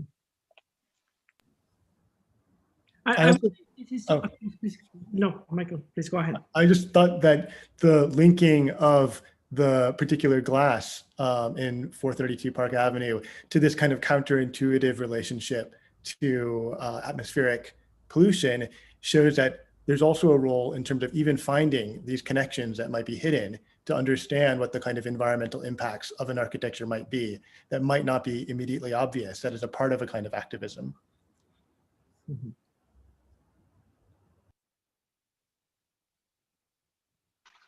I mean, in a way, I wonder what's the way that also Jack's called for these ruins and the way things decay and see. It's also something, in my opinion, this an architecture, like the moment of breaking the glass, or it's something that somehow it's been challenging architectural practices and the way that it operated. And when you are describing it, Jack, you also talk of the way bodies are connected to this decaying environment of the piers, right? Yeah, well, I was just trying to think about these frames that we can't see that nonetheless determine the ways in which we are oriented to the environment. And of course, there's been just a super romantic look back at the piers as if they were some sort of utopian space, right? And we have to sort of celebrate this sexual exchange that went on there. But I think one of the things that Scale does in your book is chart some kind of connection between the restless cruising in one area and then the uploading of that cruising into a capitalist algorithm in another era. And it's quite mysterious as to how that happens, but it's important not to miss the moment that it does happen, because it tells us everything about, what Preciado calls the pharmacopornographic, the relationship between these different structures of the erotic and the ecstatic and capital. Mm-hmm. The movie that Jacoby Satterwhite showed, it's a movie that was basically the moment that this was happening in Grindr. The moment that they wanted to sell the 50% of the shares of the company, and therefore they had to rebrand themselves not as queer, but as a lifestyle platform. And that was the moment that they did this party during the Gay Pride in the Standard Hotel in what was called the Liberty Suite. And Jacoby was hired to organize this party that ended up like a huge mess, and everyone kind of fighting because basically Grindr brought their PRs, and that was a mess because they were trying to bring queer people into the Liberty Suite, and they of course were disruptive, and then they got very annoyed by the fact that those people were not following the mandates of the PRs, but eventually that resulted in Grindr selling this property, selling 50% of the company, and then this guy Joe Sinkai buying this huge mansion in Hollywood. So the entire moment of that huge crisis in which Grindr was operating and turning into a platform for lifestyle, and gayness became this something that is totally non-queer through real estate, it's very much reflected in that particular party that Jacoby was part of. And that was the way we met. And then years later, the Whitechapel Galleries offered us to do a work together, and we basically reproduced the problems of that party. I love that story because it so fully connects the individual to the infrastructural at the absolute scale of capitalism. I think perhaps we should leave it there. We have some other comments rolling in, questions about how these sorts of ideas about media connect to the current moment, how we can sort of further the work of abolitionist politics and decolonial efforts, all of which I think are latent.